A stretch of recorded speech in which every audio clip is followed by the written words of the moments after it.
Hello and welcome to another episode of Hasu Hour. I'm your host, Zerg. Our matchup today is Protoss versus Terran, State representing the Protoss forces, spawning in the top right corner of the map, and his opponent, Epic, with the Terran, begging his opponent not to go Tempest, and spawning in the bottom left hand corner of the map. So let's see what strategies these guys are going to open with. Epic decides to build a depot. His opponent starts with a pylon, rapidly throwing down a gateway. Both players engaging in a little amiable pre-game chit-chat about, I guess they just played a match, or maybe they're doing some sort of best of 5 or something.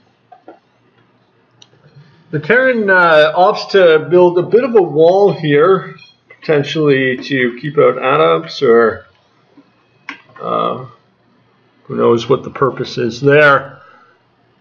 And Protoss goes with a relatively early fast expand build, and it looks like the Terran is going to do the same. He saved up 350 minerals.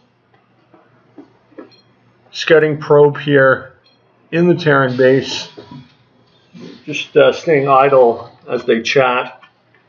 There's not really too much happening during the first minute or two of the game, so you can afford to take the time and chat if you want, I suppose. There's only so many actions you can actually take. Scouting SCV checks out the Protoss base. He is going to spot this fast expansion. And we got a side core coming down for the Protoss player, as well as the second gas. And the Terran throws down a factory. And we'll probably see some sort of reactor core or tech lab add-on coming pretty soon. But the Protoss player has built a pylon in the middle left-hand side of the map, and the Terran has entered the Protoss base with a Reaper. He's choosing not to attack the mineral mine there. I guess he doesn't want to lose the Reaper to a couple well-timed photon overcharges.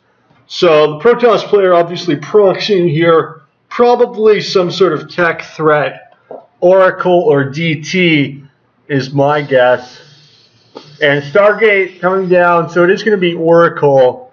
And this is a nice strategy by building the Stargate here. He's going to get that Oracle into the Terran base, and the Adept catching up with the Reaper, but not quite able to get the kill there. And he's going to try to transfer into the Terran base, but he does at least manage to get the kill, and he is able to harass the wall a little bit there. Locked on by the Cyclone. This is going to be close, but the Stalker goes down, and OMG, look at this strategy here. He's doing a photon overcharge attack. Now the only problem with this is that recently the photon overcharge got nerfed, nerfed, and it does cost 50 energy now. But that's a pretty nice, innovative strategy. Didn't actually work out that well this time, but a cool idea.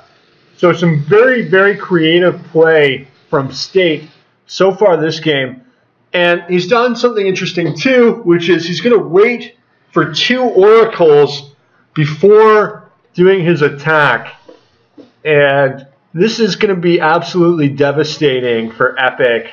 He's got absolutely no defense at his natural, and probably we're going to see all of these SCVs wiped out by the double oracle threat. So the Protoss player should be attacking with these oracles now. And here they come, maybe. Or is he even going to wait for a third? possibly thinking that the base might be a little defended, and he needs to be able to take out the turret easily. So probably as soon as this third Oracle is built, he will be attacking. The Natural's still completely undefended. No Marines there, but these Cyclones are going to be pretty good as a counter to the Oracles. The Oracle rush now well underway and just seconds away from the attack. This is going to be absolutely devastating for the Terran forces. The charge is on, and they are able to get a few kills. The Cyclones not able to take out the Oracle. Two Oracles go down, and still a pretty successful attack. All in all, the mining completely disrupted. Meanwhile, Protoss has saturation mining at his main and his natural. The Terran is going to try a little counter-offensive attack here. And Void Ray, too, from State. Absolutely incredibly imaginative play so far this game from the Protoss player. And actually an opening here to do some more damage with his Oracle. Does manage to take out the guy building the turret and escapes with his Oracle. And he takes out the Cyclone. Phenomenal attacks thus far. Now, the Liberator in Defender mode is going to get four probe kills, and this is going to be very difficult for the Stalkers to engage. They're just going to run straight in, but 2 hits and one of them is gone. So this main is going to be out of operation at least until a Phoenix can be built and then brought back here. The Void Ray, no sign of the Void Ray. Potentially it died. And there we go. Stalkers actually able to engage from this side. So he is able to send the Liberator packing. A very nice spot to put your Liberator on this map. So keep that in mind if you are doing Liberator harass. That's an excellent location right there on this map. Oracles again attacking the natural, opting actually to go into the main, which is an excellent decision. It's completely undefended, even the mid line, and SCVs desperately being picked up by the medevac.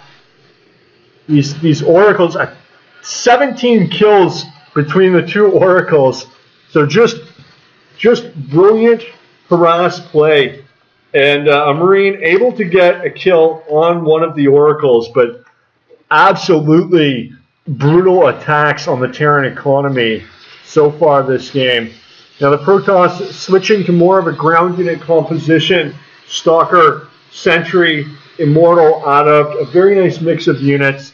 And he's tearing down these rocks so that he can get his 4th base and transfer probes. All 3 bases at saturation mining here. Well, the Terran is struggling to get his eco back online, having suffered so many SCV losses at the hands of those aggressive Oracle strikes. Definitely the Protoss player has gotten the best of it so far, so it's going to be up to the Terran to see if he can find a way to equalize, if he can win a couple battles, out-micro his opponent, perhaps do some drops of his own. He is in sort of a rough condition right now. He's been out-expanded, and the Protoss attacks have been phenomenally successful.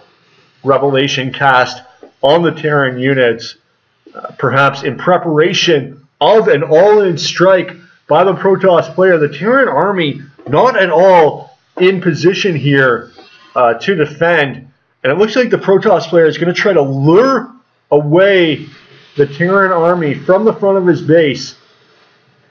And this is a very nice fake drop there, just trying to get the Terran into his main so that he can march in with the army and just raffle stomp the 3rd base.